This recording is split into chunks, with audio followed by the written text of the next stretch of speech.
Baat towel. So ഇത് എനിക്ക് വേണ്ടി പേഴ്സണലി യൂസ് ചെയ്യാൻ വേണ്ടി ഞാൻ വെക്കുന്നതാണ്. ഇതിൽ നമുക്ക് ഇനി ഇൻക്ലൂഡ് ചെയ്യാനുള്ള സാധനങ്ങൾ toothbrush, paste, face wash, അങ്ങനത്തെ സാധനങ്ങൾ കൂടി നമ്മൾ ഇതിൽ വെക്കും. പിന്നെ നമ്മൾ എടുത്ത് വെക്കേണ്ട മെയിൻ ആയിട്ടുള്ള സാധനമാണ് നമ്മൾ ഒരു കപ്പ് വെക്കുക കേട്ടോ. കപ്പ് അല്ലെങ്കിൽ ഒരു പെരി ബോട്ടിൽ. പെരി ബോട്ടിൽ എനിക്ക് വാങ്ങിക്കാനുള്ള ടൈം കിട്ടിയില്ല. സോ ഞാൻ അത് സ്കിപ്പ് ചെയ്തിട്ട് കപ്പാണ് എടുക്കുന്നത്. പെരി ബോട്ടിലിന്റെ ഫോട്ടോ ഞാൻ കാണിക്കാം. ഇത് ഓൺലൈനിൽ അവൈലബിൾ ആണ്. അത് അല്ലെങ്കിൽ ഒരു കപ്പ് നമുക്ക് ഈ എപ്പിസോട്ടമി ഒക്കെ ഉണ്ടെന്നുണ്ടെങ്കിൽ നമുക്ക് അവിടുന്ന് ഹോസ്പിറ്റലിലെ വെള്ളമൊക്കെ ആ ടാപ്പിൽ നല്ല ഫോഴ്സിലായിരിക്കും വരാം. നമുക്ക് ഈ സാധനം ഉണ്ടെങ്കിൽ ഞാൻ ജെന്റിലായിട്ട് ഒഴിച്ച് വാഷ് ചെയ്യാനായിട്ട് പറ്റും. സോ അത് എല്ലാവരും കീപ്പ് ചെയ്യാം. പിന്നെ നമ്മളൊരു വാട്ടർ ബോട്ടിൽ. സോ ഇത്രയും സാധനങ്ങളൊക്കെയാണ് മദറിന് മെയിൻ ആയിട്ട് വേണ്ടത്. പിന്നെ ഇമ്പോർട്ടൻ്റ് ആയിട്ടുള്ള വേറെ സാധനം കൂടി ഉണ്ട്. ഇത് ഫീഡിംഗ് പില്ലോ. ഫീഡിംഗ് പില്ലോ നിങ്ങൾ ചൂസ് ചെയ്യുമ്പോൾ നിങ്ങൾ സൈസിനുള്ളത് തന്നെ ചോദിക്കണം. നമ്മൾ റാൻഡം ആയിട്ട് ഒരെണ്ണം ഇങ്ങനെ പർച്ചേസ് ചെയ്യാണ്ട് ഷോപ്പിൽ പോയിട്ട് നമ്മൾ വെച്ച് നോക്കി നമുക്ക് കറക്റ്റ് ഫിറ്റ് ആവുന്ന ഒരു ഫീഡിംഗ് പില്ലോ തന്നെ യൂസ് ചെയ്യാം. കാര്യം ഇപ്പം സെക്കൻഡ് ടൈം തേർഡ് ടൈം ഒക്കെ മദേഴ്സ് ആണെന്നുണ്ടെങ്കിൽ അവർക്ക് എക്സ്പീരിയൻസ് ഒക്കെ ആയിരിക്കും. പക്ഷെ ഫസ്റ്റ് ടൈം ഒക്കെ ഫീഡ് ചെയ്യുന്ന പാരന്റ്സിന് ബേബീനെ ഹാൻഡിൽ ചെയ്യുക, അതുപോലെ കറക്റ്റ് ആയിട്ട് ലാറ്റിനൊക്കെ കറക്റ്റ് ആയിട്ട് കൊടുക്കുക, ഇതൊക്കെ പറയുന്നത് കുറച്ച് ബുദ്ധിമുട്ടുള്ള കാര്യം. ഇപ്പൊ ഫീഡ് പില്ലോ ഉണ്ടെങ്കിൽ അറ്റ്ലീസ്റ്റ് നമുക്ക് അത് വെക്കാൻ ആ പൊസിഷൻ എങ്കിലും ഒന്ന് കറക്റ്റ് ആയിട്ട് വെക്കാനായിട്ട് കുറച്ച് യൂസ്ഫുൾ ആയിരിക്കും. സോ അത് മറക്കാണ്ട് ഒരു നല്ല ഫീഡിംഗ് പില്ലോ തന്നെ ചൂസ് ചെയ്തിട്ട് എടുത്ത് വെക്കാം. ഓക്കെ, ഇനി നമുക്ക് ബേബി ബാഗിലേക്ക് പോവാം. ഓക്കെ, ബേബി ബാഗിലാണ് നമ്മൾ കുറച്ചധികം സാധനങ്ങൾ വെക്കുന്നത്.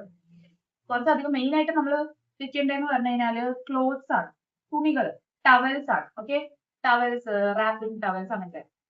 പണ്ടൊക്കെ ഉള്ള ആൾക്കാർ പറയുന്ന കേട്ടില്ലേ, 2-3 മുണ്ടുമായിട്ട് പോയാൽ മതി, വേറെ ഒന്നും കൊച്ചിന് വാങ്ങാനൊന്നും നിൽക്കണം, അങ്ങനെ കൊച്ചിന് വാങ്ങിച്ചു വിടാൻ മതി. സോ അവരെന്താ 2-3 മുണ്ടെടുത്ത് കഴുകി കൊണ്ടുപോകും.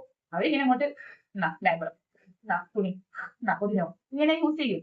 നമ്മളിപ്പം അങ്ങനെയല്ലല്ലോ, നമ്മളിങ്ങനെ എസ്തെറ്റിക്സ് ഒക്കെ നോക്കി നല്ല ഭംഗിയുള്ള സാധനങ്ങളൊക്കെ വാങ്ങിച്ച് കളക്ട് ചെയ്ത് വെച്ചിട്ട് ഏറ്റവും ക്വാളിറ്റി ഉള്ള സാധനം മാത്രം നോക്കി ചൂസ് ചെയ്യുന്നതൊക്കെ ചെയ്യുള്ളൂ.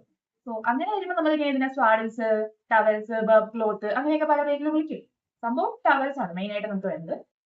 ഇനി നമുക്ക് ബേബി ബാഗിലേക്ക് പോകാം. ബേബി ബാഗിൽ ഞാൻ ഫസ്റ്റ് തന്നെ എടുത്ത് വെച്ചത് ജബ്ലാസ് ആണ്. ഇത് ത്രെഡ് കൈ വരുന്ന ജബ്ലാസ് ആണ്. അതുപോലെ പ്രസ് ബട്ടൺ വരുന്ന ജബ്ലാസ് ഞാൻ വെച്ചിട്ടുണ്ട്. അത് നമ്മൾ കുറച്ചധികം വെക്കാം. നമ്മൾ മടക്കി കഴിയുമ്പോൾ അത് ഇത്രയും സ്പേസ് യൂസ് ആവുള്ളൂ. സോ നമുക്ക് ആവശ്യത്തിനനുസരിച്ച് വെക്കാം. വെറുതെ നമ്മൾ കുറച്ച് കൊണ്ടുപോയിട്ട് ടെൻഷനാണ്, അയ്യോ ഇത് തികയത്തില്ല, അങ്ങനെ ടെൻഷനാണ് നിൽക്കണ്ട. നമ്മൾ തന്നെ ചുമക്കുന്നത് നമ്മുടെ തന്നെ ബാഗാണ്. നമ്മൾ ചുമക്കുന്നു, നമ്മൾ തിരിച്ചു കൊണ്ടുവരും.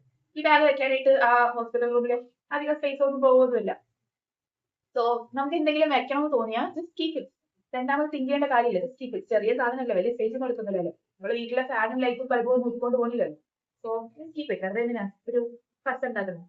അപ്പൊ അങ്ങനെ എനിക്ക് തോന്നി ഞാൻ ഇത്രയും ജബ്ലാസ് വെച്ചിട്ടുണ്ട്. അടുത്തതായിട്ട് വെക്കുന്നതാണ് ക്യാപ്, മിറ്റൻസ് ആൻഡ് ബൂട്ടീസ്. അതായത് ബേബിയുടെ ക്യാപ്പ്, ബേബിയുടെ കയ്യിലിടുന്ന മിറ്റൻസ്, കാലിലിടുന്ന ബൂട്ടീസ്. സോ ഇതാണ് മിറ്റൻസ്. ഞാൻ ഒരു 5 സെറ്റ് വെച്ചിട്ടുണ്ട്. മിറ്റൻസും